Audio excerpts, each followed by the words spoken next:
Почитувани медиуми, народот го гледа вистинското лице на криминалната власт на Мицковски. Навреди, сеење омраза и поделби меѓу граѓаните и македонскиот народ. Мицковски дури и на Илинден, наместо национално обединување, го отвори говорот со зборот талог. Подолго време тече оркестрирана кампања на омраза и навреди по директива на началникот на Мицковски Латас.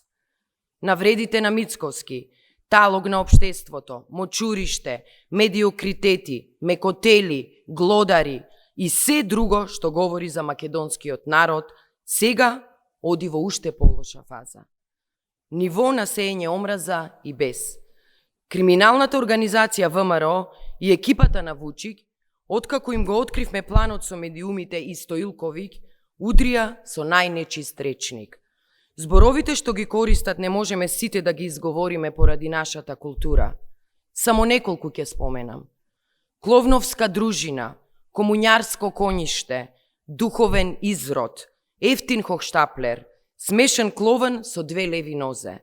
Ова е дел од јазикот што го користат, иако има многу пониски зборови, полни со најпримитивни навреди и омраза.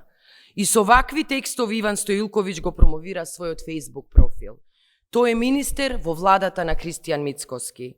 Ваквите зборови доведоа до напад на деца во Ново село, само затоа што носија транспарент на вистината, а тоа е дека водата е загадена во Гостивар.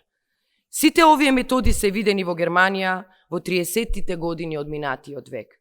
Фашистички методи во 21 век во Македонија. Српскиот свет на Вучик влегува на мала и на голема врата. Ова е лицето на криминалната власт која ја држи земјата во изолација, која нема резултати и повеќе нејзините лаги не поминуваат. Прочитани сте. Македонија нема ова да го дозволи.